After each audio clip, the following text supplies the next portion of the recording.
Guys, welcome to our own YouTube channel. आज हम करेंगे प्रोग्रामिंग इन सी की बिल्कुल वेरी फर्स्ट वीडियो, बिल्कुल बेसिक से शुरू करेंगे और उसके आगे कंटिन्यू करेंगे। थोड़ा सा स्पीड अप करेंगे प्रोसेस को कि आप लोगों के एग्ज़ाम्स हैं, बहुत रिक्वेस्टेड वीडियो है मे बी प्रोग्रामिंग की ये वीडियोज़ जो आएंगी, तो थोड़ा सा स्पीडली भी करने की कोशिश करेंगे, लेकिन इतना स्पीड अप भी नहीं कर पाएंगे कि आप लोगों को समझ ही ना आए, कि मैं सिर्फ लैंग्वेज पढ़ती रहूँ और आप लोगों को क्लियर ही ना हो कि मैं क्या पढ़ा रही हूँ। ठीक है, तो बिल्कुल बेसिक से शुरू करेंगे, फटाफट करेंगे और प्रोग्रामिंग जो है एटलीस्ट 1-2 यूनिट तो जल्दी से जल्दी कंप्लीट करने की कोशिश करेंगे। ऑपरेटर वाली जो यूनिट है उसके लिए बहुत बोला है लोगों ने, तो उसके लिए मैं कोशिश करूँगी थोड़ा सा ये बेसिक करके, हम लूपिंग वगैरह करके उसके बाद हम ऑपरेटर वाली यूनिट भी जल्द ही शुरू करने की कोशिश करेंगे।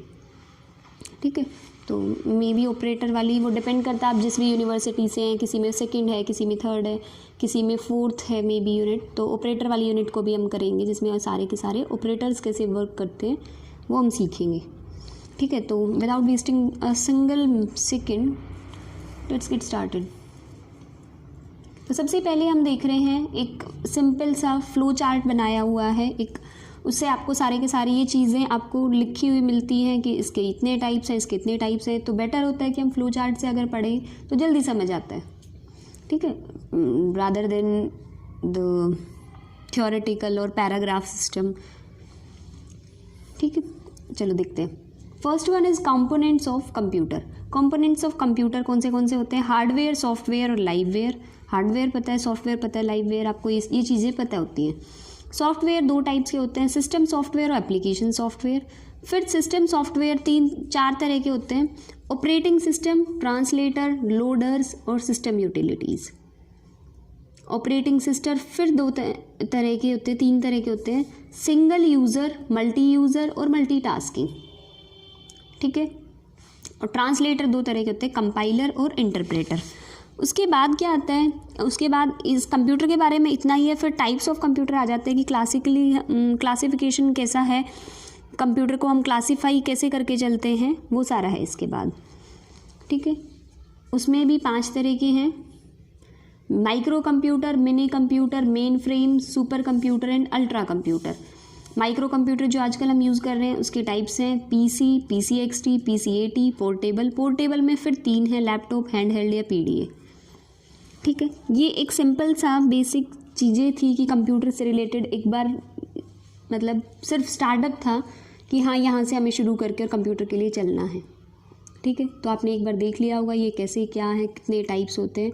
जिसको बिल्कुल ही कंप्यूटर की नॉलेज नहीं है तो एक बार ये पता चल जाए कि आगे जब हम ये वर्ड यूज़ करें तो ये हाँ ऐसे ऐसा कुछ होता था और सॉफ्टवेयर के टाइप्स थे, और हाँ ये एक तरह का सॉफ्टवेयर है, ये एक तरह का सिस्टम सॉफ्टवेयर है, ये एक तरह का ऑपरेटिंग सिस्टम है, ये एक तरह का कंप्यूटर है, तो इस तरह करके। ठीक है, इनमें से ऐसा कोई पर्टिकुलर क्वेश्चन आता नहीं है कि भाई हार्डवेयर डिफाइन करो या सॉफ्टवेयर डिफाइन करो, नो। ठीक है, तो ऐसा कुछ नहीं होगा। Moving to the next topic जो हम कवर करना चाहते हैं आज, program development. Programming in C है ना, तो कंप्यूटर का पता चल गया आपको क्या कुछ है। नेक्स्ट है program development. Wait, I will show you. Program development में कि तुम किसी भी प्रोग्राम को प्रोग्रामिंग कर रहे हो, एक प्रोग्राम तुमने लिखा है, उस प्रोग्राम को कैसे तुम डेवलप करोगे। सबसे पहले जो क्वेश्चन तुम्हें दिया है, जो प्रॉब्लम तुम्हें दी है, डिफाइन द प्रॉब्लम। फिर एक एल्गोरिथम या मतलब एक तरह का रूल बनाओ कि तुम उस प्रॉब्लम को कैसे सॉल्व करोगे। तुमने एल्गोरिथम डिफाइन की, एक रूल डिफाइन किया कि हाँ हमें इस प्रॉब्लम को ऐसे सॉल्व करना है। Then edit the source file, जो भी सोर्स फाइल है उसमें जो भी एडिटिंग करनी है वो एडिटिंग करो। कंपाइल करो उन सोर्स फाइल को, ऑब्जेक्ट फाइल जो आएंगे कंपाइल होने के बाद उनको लिंक करो। I hope it's visible. Link करो ऑब्जेक्ट फाइल्स को और फिर उसको टेस्ट और डीबग। टेस्ट करने के बाद डीबग मतलब जो भी मिस्टेक्स हैं उनको ठीक करना, तो डीबगिंग। जो एग्जीक्यूटेबल प्रोग्राम है उसको डीबगिंग।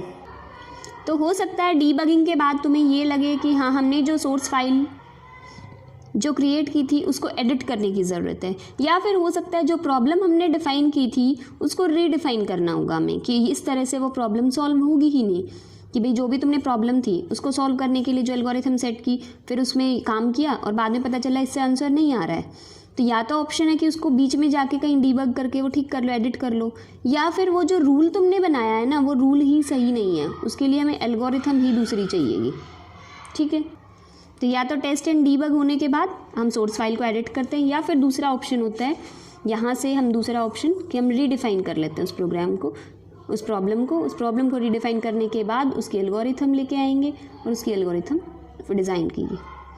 फिर अगर हमने ये था कि प्रोग्राम को डेवलप कैसे करते हैं, नेक्स्ट हम देख रहे हैं कि प्रोग्राम डेवलप होने के बाद एग्जीक्यूट कैसे करते हैं। सी मतलब जो C++ या सी में जो प्रोग्राम लिखा हुआ है उसको एग्जीक्यूट करने के लिए कि जो भी सोर्स फाइल होती है हमारे पास, सोर्स फाइल है, सोर्स फाइल को कंपाइल करते हैं।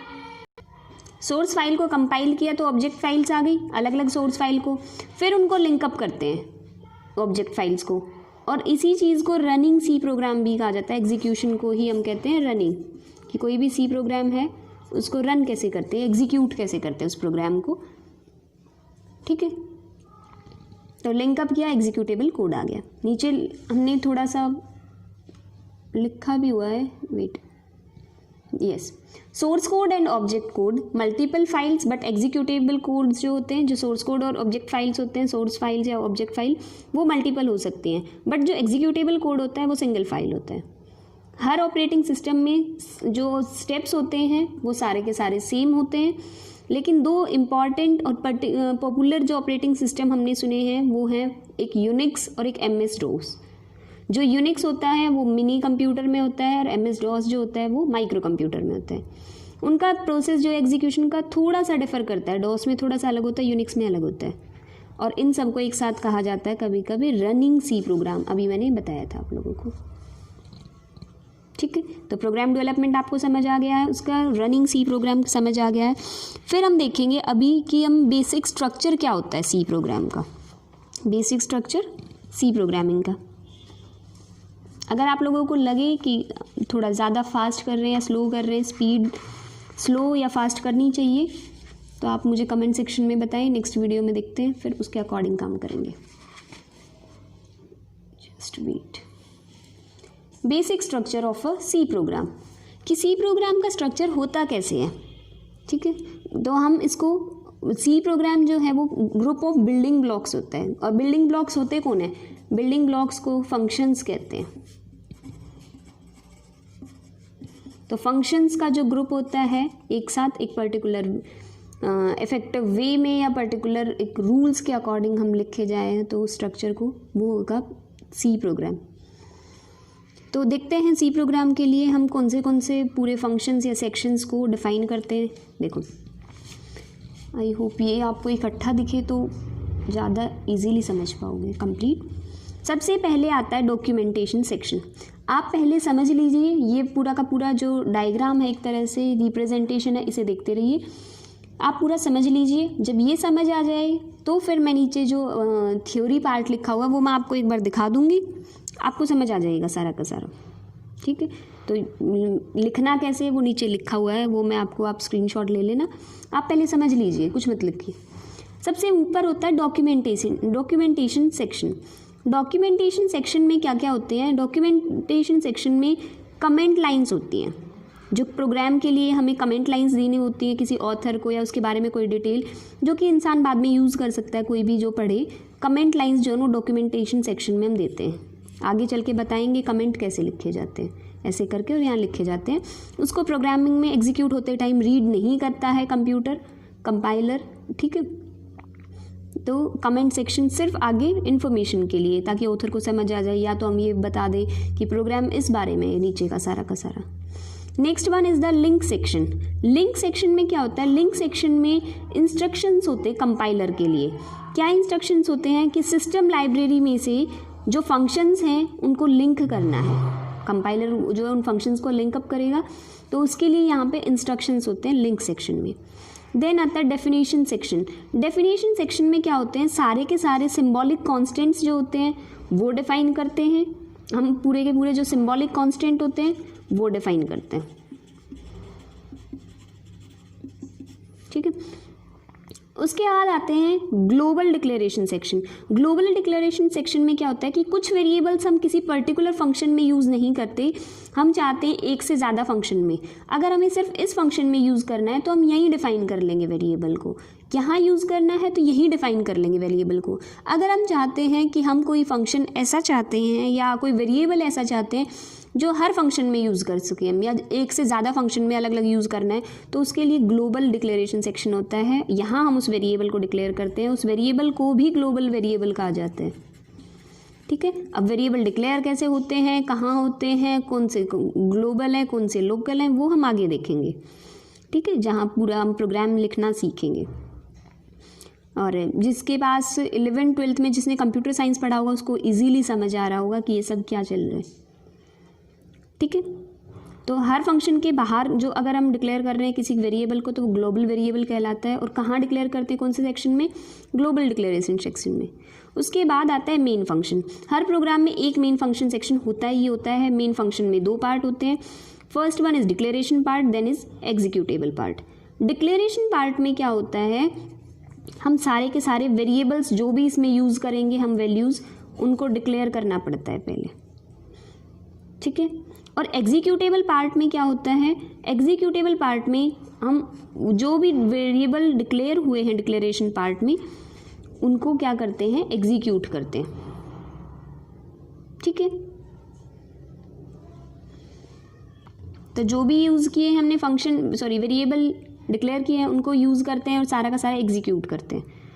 ठीक है, हर स्टेटमेंट जो भी हम चाहते हैं कि वो रीड हो, वो हर स्टेटमेंट के बाद एंडिंग होती है एक सेमीकोलन से।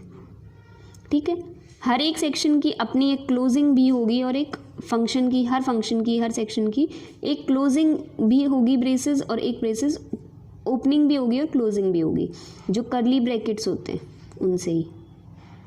ठीक है, उसके बाद आता है एक सेक्शन सब प्रोग्राम सेक्शन। सब प्रोग्राम सेक्शन में क्या होता है, सारे यूज़र डिफाइंड फंक्शन होते हैं। ठीक है, ये पहले से मेन फंक्शन जो है वो पहले से ही होता है कि ऑलरेडी डिफाइंड है। सब प्रोग्राम सेक्शन में हम डिफाइन करते हैं फंक्शन। फंक्शन के नाम भी ये नहीं, मेन फंक्शन जो है उसका नाम हम चेंज नहीं कर सकते, ये फिक्स्ड होता है। जो इसमें फंक्शन होते हैं ना सब प्रोग्राम सेक्शन में, ये सारे यूज़र डिफाइंड होते हैं, ये सारे फंक्शंस। तो यूज़र डिफाइंड फंक्शंस जो कि इनकी जो कॉलिंग होती है, कॉल भी करना पड़ता है इन्हें, या फिर हम ये कह सकते हैं इनके बारे में हमें बताना होता है एक बार, ये सोच के चलो, तो वो यहाँ हमें डिफ़ाइन भी करने पड़ेंगे कि हमें यहाँ कॉल करेंगे तभी ये फंक्शन काम आएंगे। ठीक है, हर फंक्शन जो है एब्सेंट हो सकता है किसी भी प्रोग्राम में, लेकिन मेन फंक्शन आपको रिप्रेजेंट करना ही होगा। ये हो सकता है फंक्शन ना हो, सब प्रोग्राम सेक्शन में एक भी फंक्शन ना हो, कोई दिक्कत नहीं है, लेकिन आपको मेन फंक्शन जो है वो होगा ही होगा। ठीक है, आई होप इट्स क्लियर। तो ये सारा का सारा क्या था, basic structure of C program. पता चल गया कि कैसे आपका स्ट्रक्चर होगा। अब मैं आपको ये थियोरेटिकल पार्ट दिखा देती हूँ। आपको कोई स्क्रीनशॉट लेना हो या कोई भी पढ़ना हो तो आप देख सकते हैं। ठीक है, जो मैंने पढ़ाया वो सारा इसमें लिखा हुआ है। Got it.